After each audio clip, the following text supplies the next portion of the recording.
विदेश यात्रा से लौटते ही प्रधानमंत्री नरेंद्र मोदी ने सोमवार को दिल्ली में एक महत्वपूर्ण बैठक की अध्यक्षता की।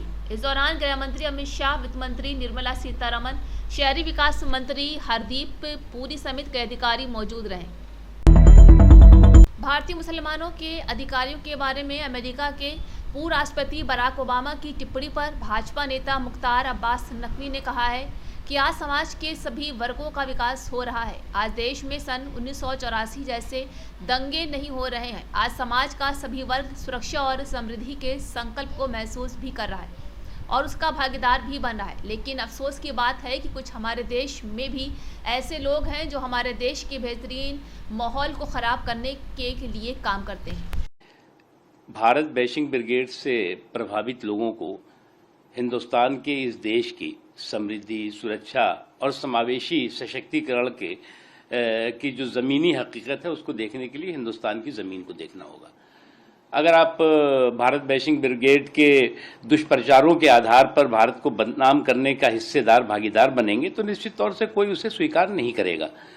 आज नरेंद्र मोदी जी के शासनकाल में development with dignity, empowerment without discrimination, सम्मान के साथ विकास और बिना भेदभाव के सशक्तिकरण का एक बहुत ही स्वर्णिम माहौल और अवसर बना है।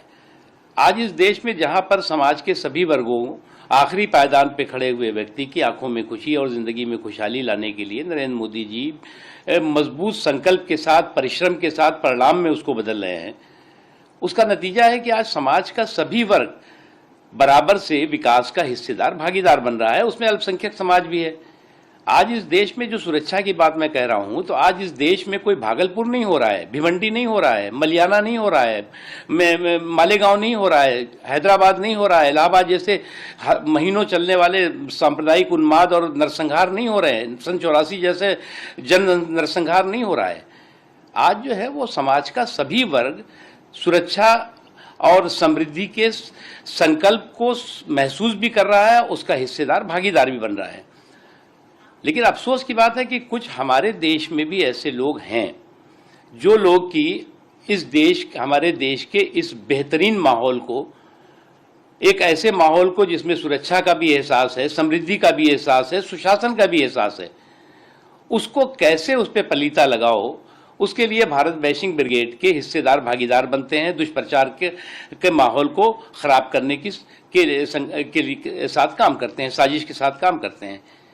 लेकिन उस तमाम चीज़ों के बावजूद आज नरेंद्र मोदी जी को दुनिया के तमाम देश हमारे इस देश के सम्मानित भी कर रहे हैं। और यह उनका सम्मान नहीं है, बल्कि इस भारत की बढ़ती हुई शक्ति का सम्मान है, भारत की समावेशी सोच का सम्मान है। भारत में नरेंद्र मोदी जी के परिश्रम की ताकत और तपस्या के परिणाम ने, या परिश्रम के परिणाम और तपस्या की ताकत ने जो भारत को एक उभरती हुई व्यवस्था और उभरती हुई शक्ति के रूप में स्थापित किया है, उसका सम्मान है। उत्तर प्रदेश में स्वामित्व योजना के तहत प्रत्येक पात्र ग्रामीण परिवार को दिसंबर तक घरौनी का वितरण हो जाएगा। वहीं राजस्व परिषद ने दिसंबर तक 90,908 गांवों के परिवारों को घरौनी वितरण का लक्ष्य दिया है। बता दें कि वहीं योजना में जहां बुंदेलखंड के जिले अव्वल रहे हैं, वहीं लखनऊ, गोरखपुर, रायबरेली सहित 10 जिले फिसड्डी रहे हैं।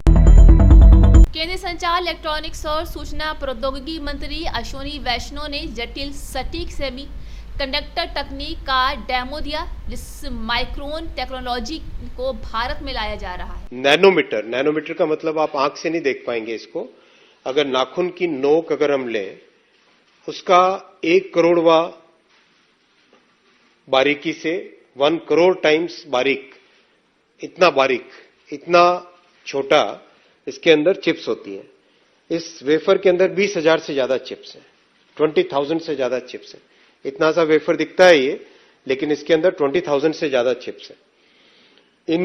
इस वेफर को फिनिश करके इसके अंदर जो बिल्कुल नैनोमीटर्स के चिप्स हैं उनको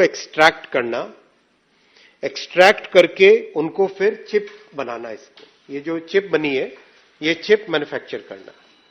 इस चिप को अगर आप देखो, इसकी कॉम्प्लेक्सिटी भी आप समझो। इस चिप की इस चिप के अंदर जो कॉम्प्लेक्स चिप्स होती है उसमें कई कई किलोमीटर की वायरिंग होती है। There are chips in which 80 kilometre की वायरिंग तक होती है, 100 किलोमीटर तक की वायरिंग होती है। आप सोचो इतनी सी चिप है, क्या साइज आप देख रहे हो इसकी, लेकिन इसके अंदर कई किलोमीटर की वायरिंग होती है।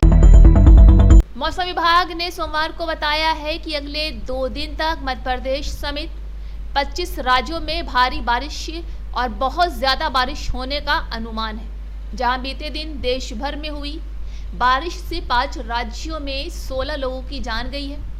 वहीं राजस्थान में बिजली गिरने के अलग अलग हादसों में 4 लोगों की जान भी गई है। जहां मुंबई में 2 इमारतों का हिस्सा गिरने से 6 लोगों की मौत हुई है, जबकि दिल्ली रेलवे स्टेशन पर बिजली के खंभे से करंट लगने से एक महिला की जान चली गई। वहीं उत्तराखंड के कई हिस्सों में बारिश के चलते 3 लोगों की मौत की खबर है, जबकि उत्तर प्रदेश के अयोध्या में दीवार गिरने से 2 लोगों की मौत हुई। वहीं हिमाचल प्रदेश के सोलन जिले में बादल फटने की घटना हुई है, जहां मंडी जिले में बाढ़ से 200 लोग फंस गए हैं। ऑल इंडिया मजलिस-ए-इत्तेहादुल मुस्लिमीन के प्रमुख असदुद्दीन ओवैसी शनिवार को बुल्ढाना के मलकापुर में जनसभा कर रहे थे। उनके भाषण के बीच कुछ लोगों ने औरंगजेब अमर रहे के नारे लगाने शुरू कर दिए। इसका वीडियो भी सोशल मीडिया पर वायरल हो गया, जहां वीडियो में लोगों को ये कहते हुए सुना गया कि जब तक सूरज चांद रहेगा औरंगजेब का नाम रहेगा। जब ये नारेबाजी हो रही थी तब ओवैसी इन लोगों को हाथ से चुप रहने का इशारा करते नजर आ रहे थे। हालांकि बाद में ओवैसी ने कहा है कि कुछ न्यूज़ चैनलों ने मेरी सभा में औरंगजेब के नारे लगाने की झूठी खबर चलाई है, मैं उनके खिलाफ केस करूंगा। मेरे अजीज दोस्तों और बुजुर्ग, अभी इम्तियाज जलील साहब ने ये बात कही है कि 2024 में नरेंद्र मोदी को दोबारा वजीर आजम प्रधानमंत्री बनने से रोकना है। हम भी यही चाहते हैं, कि इंशाअल्लाह नरेंद्र मोदी तीसरी मर्तबा देश के प्रधानमंत्री ना बने। कोई बिहार पटना में मीटिंग हुई, लोगों को बिठाया गया, बातचीत हुई। मैं इम्तियाज जलील साहब की बात से मुत्तफिक हूं, मगर ये लोग जो सिर्फ अपने आप को बड़ा समझते हैं और इनको बड़ी गलत फहमी है कि वही हरा सकते नरेंद्र मोदी को। मेरे प्यारे, याद रखो मेरी इस बात को, जब तक तुम कमजोर और मजलूमों को साथ नहीं लोगे, तुम जुल्म का खात्मा नहीं कर पाओगे। केंद्रीय गृह मंत्री अमित शाह ने अपने एक बयान में कहा है कि आज नशीली दवाइयों के दुरुपयोग और अवैध तस्करी के खिलाफ अंतर्राष्ट्रीय दिवस के अवसर पर मैं ड्रग के विरुद्ध लड़ाई लड़ रहे हमारी सभी एजेंसियों का मन से बधाई देना चाहता हूं, जहां पीएम मोदी के मार्गदर्शन में गृह मंत्रालय ने नारकोटिक्स के खिलाफ 0 टॉलरेंस की नीति भी अपनाई है। मित्रों, आज 26 जून को नशीली दवाओं के दुरुपयोग और अवैध तस्करी के खिलाफ अंतर्राष्ट्रीय दिवस के अवसर पर मैं ड्रग के विरुद्ध लड़ाई लड़ रही हमारी सभी एजेंसियों को मन से बहुत बहुत बधाई देना चाहता हूं। यह अत्यंत हर्ष की बात है कि नारकोटिक्स कंट्रोल ब्यूरो इस बार भी अखिल भारतीय स्तर पर नशा मुक्त पखवाड़ा का आयोजन कर रहा है। प्रधानमंत्री श्री मोदी जी के मार्गदर्शन में गृह मंत्रालय ने नारकोटिक्स के खिलाफ 0 टॉलरेंस की नीति अपनाई है। आज उसके सफल परिणाम दिखने लगे हैं। इस नीति का मुख्य स्तंभ है मोदी सरकार की whole of government approach.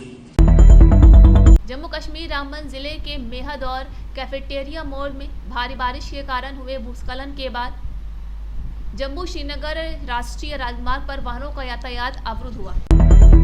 Uttar Pradesh की राजधानी लखनऊ में मुख्यमंत्री आवास के बगल में स्थित गोल्फ क्लब एक बार फिर से सुर्खियों में है। एक बार फिर से गोल्फ क्लब में कुर्ता पैजामा पहनने पर विवाद हुआ है। इस बार विवाद लखनऊ की पूर्व मेयर संयुक्ता भाटिया के बेटे प्रशांत भाटिया के कुर्ता पैजामा पहनकर गोल्फ क्लब में प्रवेश करने को लेकर हुआ है। दरअसल रविवार को चेयरमैन की बैठक में शामिल होने प्रशांत पहुंचे थे, जहां लखनऊ गोल्फ सिटी क्लब के सचिव रजनीश चोपड़ा का कहना है कि हमारे कॉल क्लब का ड्रेस कोड है, इसके साथ ही एंट्री मिलती है। यहाँ के सभी सदस्यों के लिए गोल्फ क्लब के नियमों का पालन करना अनिवार्य है। दीपिका पादुकोण को हाल ही में मुंबई एयरपोर्ट पर स्पॉट किया गया है, जिसका एक वीडियो सोशल मीडिया पर आया है। वीडियो में दीपिका हमेशा की तरह स्टाइलिश लुक में नजर आई। बता दें कि एक्ट्रेस अपनी अपकमिंग फिल्म प्रोजेक्ट के की शूटिंग के लिए हैदराबाद रवाना हुई।